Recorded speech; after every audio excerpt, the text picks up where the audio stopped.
जय श्री कृष्णा। आइए सुनते हैं पुरुषोत्तम मास महात्म्य का तीसरा अध्याय। सूत जी के श्रीमुख से पावन कथा सुनते हुए ऋषिवर बोले, हे महाभाग, नर के मित्र नारायण नारद जी के प्रति जो शुभ वचन बोले थे वह आप विस्तार पूर्वक सुनाइए। सूत जी बोले, नारायण ने नारद के प्रति जो सुंदर वचन कहे और जो मैंने सुना वह मैं आपको सुनाता हूँ। नारायण बोले, हे नारद, पहले महात्मा श्री कृष्ण ने राजा युधिष्ठिर से जो कहा उसे सुनो। एक समय की बात है, धर्मराज युधिष्ठिर दुर्योधन आदि के द्वारा छल से जुए में हार गए थे और बड़े बड़े महारथियों के सामने ही दुष्ट दुशासन ने अग्निकुंड से उत्पन्न हुई धर्मपरायण द्रौपदी के बालों को पकड़कर खींचा और जब साड़ी खींचने लगे तब ही कृष्ण भगवान ने उनकी रक्षा करी। तत्पश्चात युधिष्ठिर आदि पांडव राज्य छोड़कर काम्य वन में चले गए। वहाँ सभी पांडव वनवासियों की भांति वन के फल खाकर अत्यंत ही दुख पाते हुए रहने लगे। देवकी नंदन श्री कृष्ण भगवान उनको दुखी देखकर मुनियों सहित काम्य वन को गए।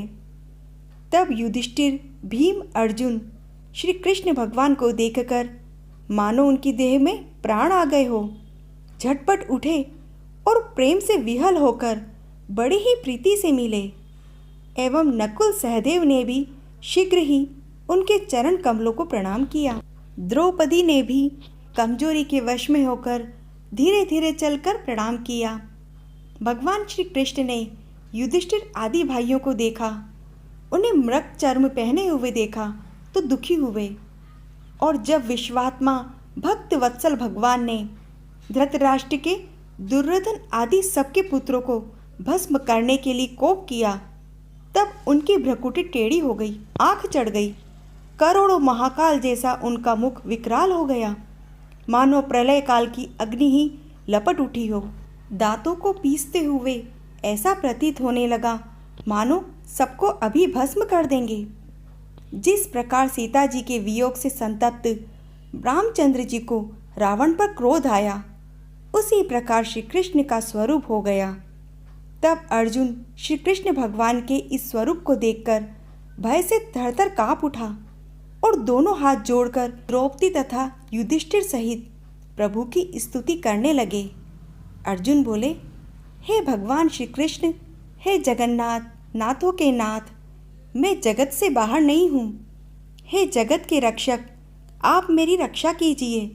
जिसकी दृष्टि टेढ़ी करने मात्र से ही ब्रह्मा जी का पतन हो जाता है, उनके कोप से क्या नहीं हो सकता, यह कौन नहीं जानता है। अतः हे जगतपति, आप संहार करने वाले अपने क्रोध को त्यागिए। आपके क्रोध से संसार में प्रलय हो जाएगा। आप सब तत्वों के ज्ञाता तथा सभी कारणों के भी कारण स्वरूप वेद वेदांगों के ज्ञाता हैं। मैं आपको नमस्कार करता हूँ। आप ही चराचर जगत के उत्पन्न करता, सब मंगलों के मांगल्य बीज स्वरूप हैं। आप अपने रचे हुए विश्व का एक व्यक्ति के अपराध के कारण क्या नाश कर दोगे? कौन भला ऐसा होगा जो मच्छरों को जलाने के लिए अपने घर को जला दे?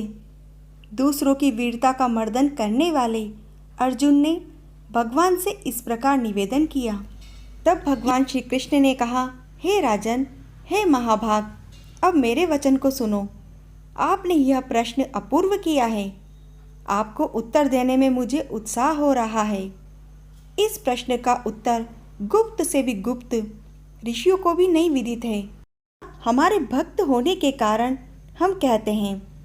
वह जो उत्तर है वह अति उग्र है, अतः क्रम से सुनो।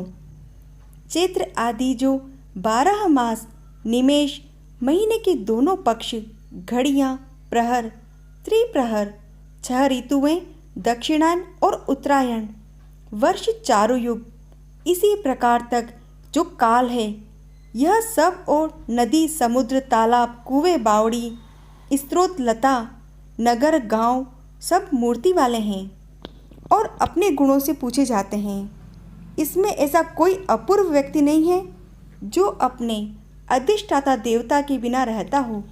अपने अपने देवता के योग के महात्म्य से यह सब भगवान हैं। और हे पांडुनंदन, एक समय अधिक मास उत्पन्न हुआ। उस उत्पन्न हुए असहाय निंदित मास को सब लोग बोले कि यह मलमास सूर्य की संक्रांति से रहित है, अतः पूजने योग्य नहीं है। यह मलमास मल रूप होने से छूने योग्य भी नहीं है, न शुभ कार्यों में अग्रणी है। इस प्रकार के वचनों को लोगों के मुख से सुनकर यह मलमास प्रभा रहित दुख से घिरा हुआ अति खिन्न मन चिंता से ग्रस्त होकर मरणासन की तरह मेरी शरण में आया। हे नर, वैकुंठ भवन में जहाँ मैं रहता था वहाँ पहुँचा। मेरे पास आकर मुझे पुराण परम पुरुषोत्तम को इसने देखा। उस समय अमूल्य रत्नों से जड़ित स्वर्ण के सिंहासन पर बैठे मुझको देखकर यह भूमि पर साष्टांग दंडवत करके नेत्रों से आंसू बहाता हुआ गदगद वाणी में बोला। सूत जी ने कहा, इतनी कथा कहकर भगवान नारायण चुप हो गए।